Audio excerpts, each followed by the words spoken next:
আসসালামু আলাইকুম। আজকে আমি অবস্থান করতেছি নরসিংদী জেলা বেলাব থানা Patuli union Chandipara to Gobindapur. Chandipara to Gobindapur carpeting রাস্তা হইতে আরেকটি কার্পেটিং রাস্তা, যে রাস্তাটি সংস্কার কাজ চলছে। এখানে দেখেন, এই রাস্তাটি সংস্কার কাজ চলাকালীন এখানে একজন জমিদাতা বাধা দিয়েছিল যেন তাদের সাথে পরামর্শ অনুযায়ী রাস্তাটি করা হয়।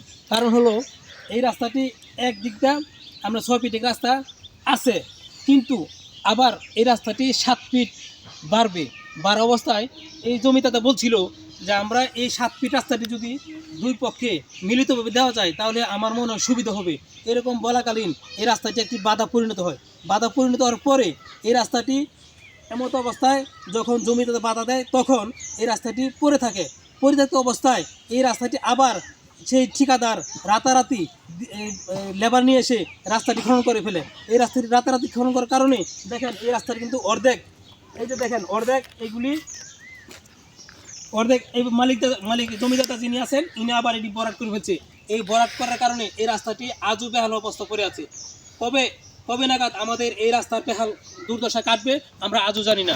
আজকে আমরা এই রাস্তার ঠিকাদার প্লাস আমাদের অত্র এলাকার প্রতিনিধি যারা আছেন তাদের দৃষ্টি আকর্ষণ করে বলছি, এই রাস্তাটি খুব দ্রুত দুই পক্ষকে সমন্বয় করে আমাদের রাস্তা দ্রুত সংস্কার করলে আমার মনে হয় ভালো হবে।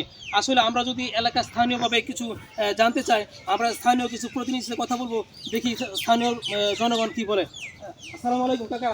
হ্যাঁ, কেমন আছেন? আলহামদুলিল্লাহ ভালো আছি। এই রাস্তাটি যদি সংস্কার হয় তাহলে আমাদের উপকার হবে না? তাহলে এই রাস্তাটি এমন বেহাল অবস্থা কেন? এই যে এই জমিদার দেয় না, কি করে আমরা? ও, এই রাস্তা জমিদার দিতেছে না? না না, দিতেছে না কারণ কি? এই যে হেলা কইছে আগে আমার উপরে 500 ফুট আছে, ওখানে যদি 6 ফুট বাড়ু লাগে তাহলে তো জানি।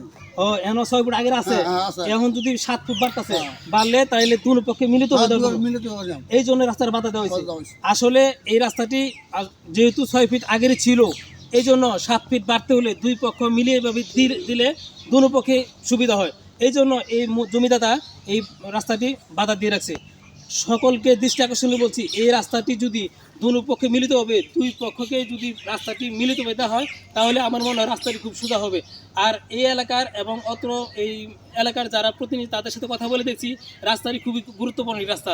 এই রাস্তাটি সংস্কার করার জন্য আমাদের বর্তমান বাংলাদেশের রাস্তা এবং শহর পরিবহন মন্ত্রী আছেন, উপদেষ্টা আছেন, তাদেরকে চেষ্টা করে বলছি এই রাস্তাটি অতি দ্রুত আপনারা তাদের সাথে পরামর্শ করে এবং মিলিতভাবে এই রাস্তাটি দ্রুত সংস্কার করা হয়।